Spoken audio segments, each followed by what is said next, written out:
50 yıl öncesine kadar ülkemizde başarıyla üremekte olan iki akbaba ve bir kartal türünü günümüzde görmek bir hayal. Çünkü yok oldular. Ülkemizde halen üremeye devam edebilen son kartal türü olan tavşancıl ise yasa dışı avcılık ve zehir kullanımı nedeniyle tehlike altında. Üstelik halen bu yırtıcıları korumaya yönelik hiçbir önlem alınmamış. Fakat bir ümit var. Bu film ülkemizde kuşlarla ilgilenen bir grup kişinin buldukları zehirlenmiş bir tavşancılı iyileştirip yeniden doğaya salmalarının başarılı hikayesidir.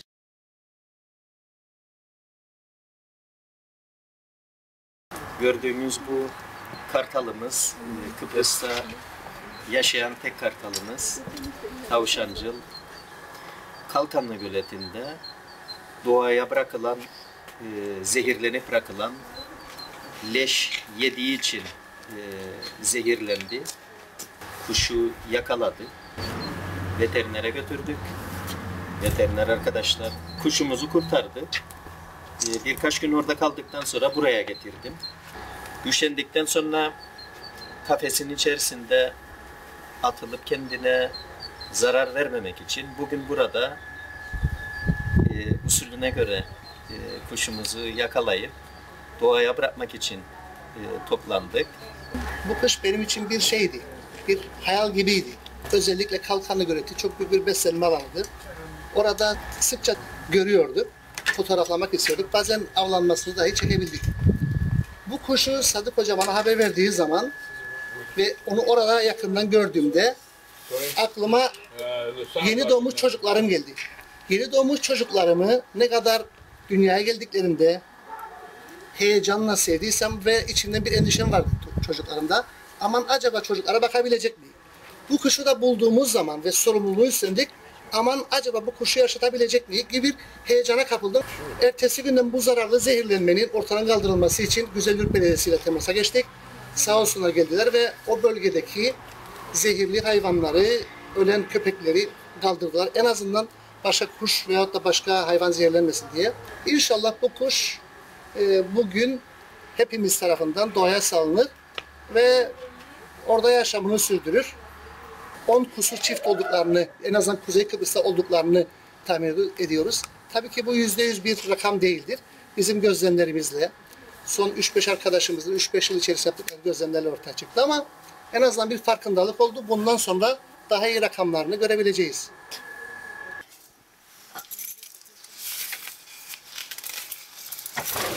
Evet.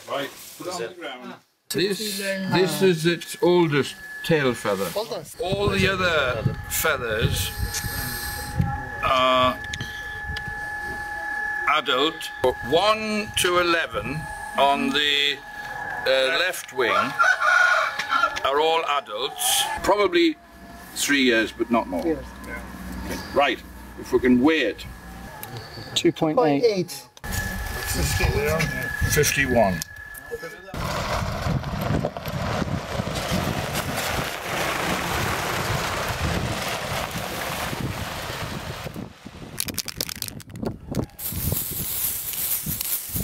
Okay.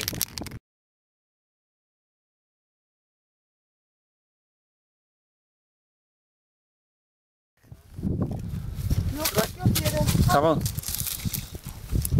Wonderful. Wonderful. Hani makine mi? Makine.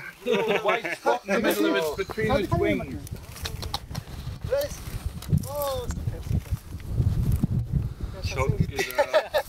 Wonderful.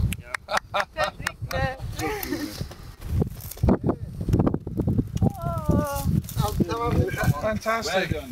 Very well.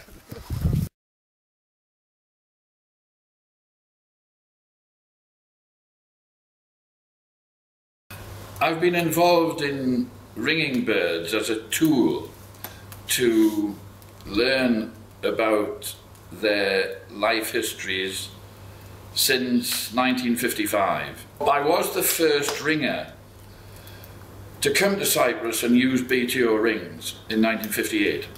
1958 and 1959 I started using BTO rings here at RAF Nicosia and at one or two other places along the Kyrenia range We used to put mist nets up and catch birds in 1958. One, tragic happening between now and 50 years ago has been the serious decline in the breeding birds of prey. The griffon vulture has been completely removed, as I understand it, from the Cyprus aviculture, and I understand now that the Greek Cypriots are embarking on a reintroduction program of griffon vultures from other parts of the Mediterranean.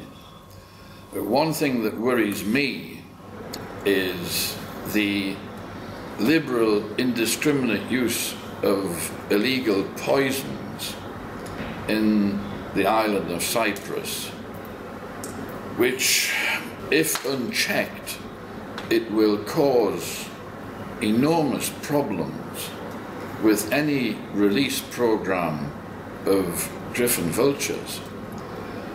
There needs to be a clean-up operation on the ground to ensure that indiscriminate use of poison is stopped.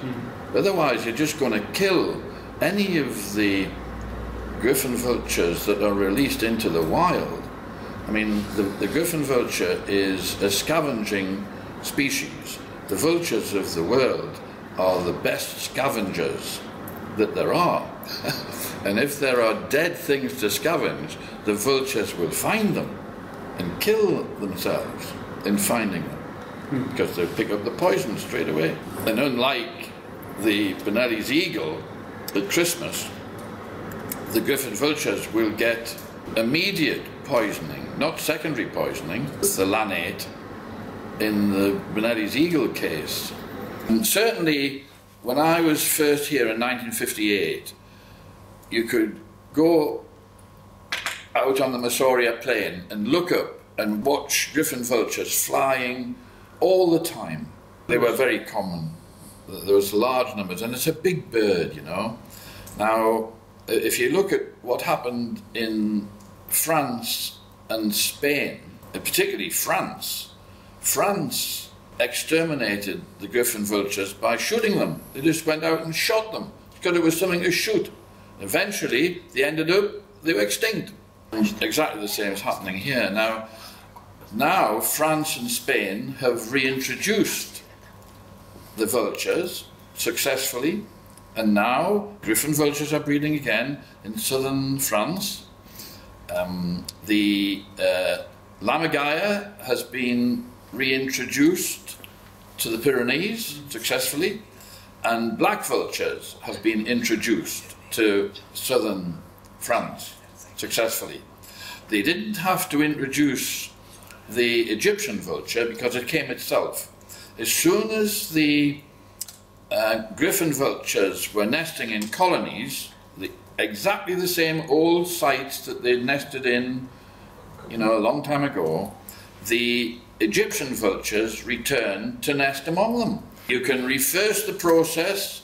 It's not irreversible at all. What man is doing on planet Earth is completely affecting populations of birds. If man doesn't start conserving birds better, we're going to end up with even more reduction in population levels of all these different birds.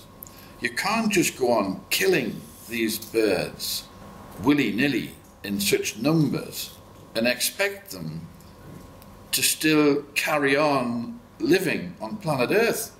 Already we make lots of things extinct. There will be more and more birds go extinct if there's unlimited devastation through killing, either by hunting or by trapping birds for sale for food. Either way, The numbers are now tumbling. It's something that troubles me. In the 60 years that I've been monitoring and working on bird species, I've seen enormous declines in their number. Frightening. If this goes on unchecked for another 50 years, we'll have nothing left. But we've got to start thinking and doing something about that now. Yeah. No good waiting another 50 years and then saying, oh hell, there's no blackbirds left, we've shot them all. You have to start conserving the numbers of birds that are passing through these islands on migration. You can't just go on killing them unchecked forever, or you will definitely end up with nothing. Do the hunters need to kill as many birds, to satisfy their killing instinct? I know that birds have been hunted in Cyprus since Adam was a boy, so it's difficult to get them to stop. But rather than getting them to stop, which I think is probably an impossibility, is it possible to train them not to kill so many and leave some for another day? I was absolutely delighted to be involved with this Bonelli's eagle that was taken into care, and I thought it was very, very successfully and well done. The way it was taken to a vet who was able to give it the heart stimulant, and then a dog kennel was found, an adequately sized dog kennel was found. I thought that was brilliant, and very quickly the eagle was able to recover in its confinement, and I thought the whole thing was very, very well engineered. All of the people who were involved in looking after it, and finally the release was quite wonderful.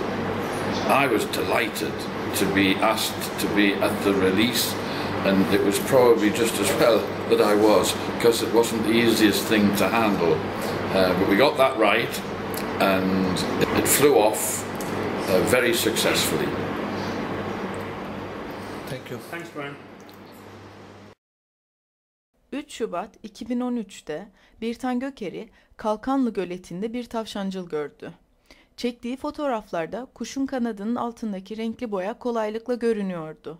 O anda karşısındakinin bir ay önce ellerinde tuttuğu kuş olduğunu anladı.